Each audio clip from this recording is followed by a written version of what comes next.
So what were you expecting of Japan, of the Japan trip?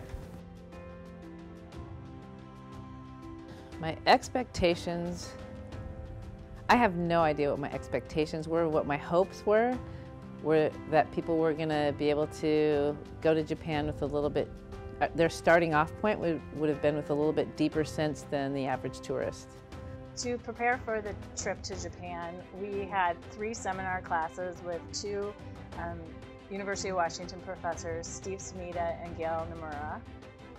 My group's project is about sports in Japan, and we are writing a sports article about it, and the article talks about some specific aspects, so like how their coaches are treated in Japan versus how we treat coaches here in the US. Initially, when I got off the plane, I felt like it was Seattle in terms of the weather.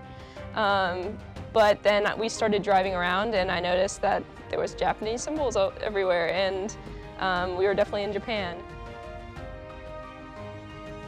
The difference between memorable and fun. So for me, fun would have been trying to get everyone on the bullet train in a minute and pulling it off. It wouldn't have been, it might have been more memorable had we not pulled it off. But that was all that fun. Karaoke and watching our team let loose for a little bit, and I mean, it's for as much time as we spend with our players, hours upon hours for 4 or 5 years, rarely do we get time just to be us. There were 3 main parts of the trip, and I think I'll just go city by city.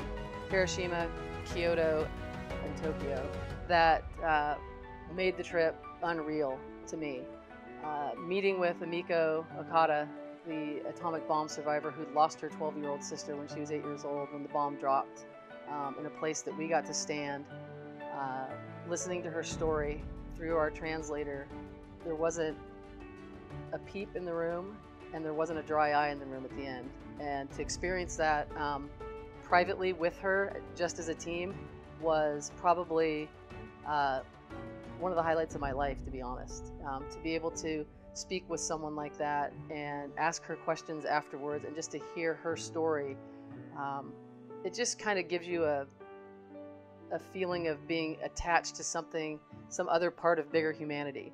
And I think our whole team felt that. And to be able to walk on those grounds and be in that place, and there's nothing like it. And I think it set the table well for the rest of the trip. The most memorable thing for me would probably be having the opportunity to train as well as compete against the women's Waseda University team. I was really excited to play soccer because I know Japan has a really good soccer culture, and I was excited to learn about that and be able to train and maybe pick up some new things to bring back to the US. They have a very different style of play from many teams that are in the United States. They are focused on technique first and foremost, and everything they do, you can tell, is very focused on technique, and especially with the ball. But you can tell they're just very prideful about their style of play and keeping the ball and making the other team chase. And so it was a lot of fun. It was a lot of fun to see it and be a part of it. Not to defend it, but to be a part of it and gain some perspective from it.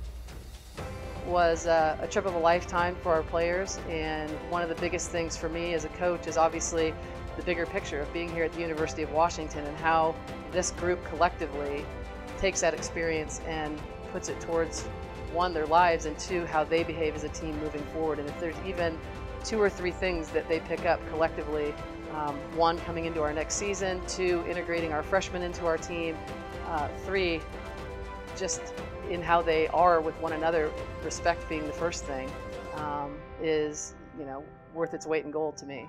We only get to do this once every 4 years, these trips, and for, we make sure that our players are invested in it, and every group of kids has to do some fundraising and work. Our donors have been unbelievable. We've been really blessed to have families and people within our soccer community and in the UW community that have helped finance our trips for us, and we just want them to know that without them it wasn't possible, but also that how grateful we are for the experience, and that This ability to share it is really important to us. Thank you to the Pac-12 Conference and thank you to the Pac-12 Global Initiative for giving this awesome experience to be able to travel to a country I would have never thought to travel to and letting me have my first foreign tour be so awesome.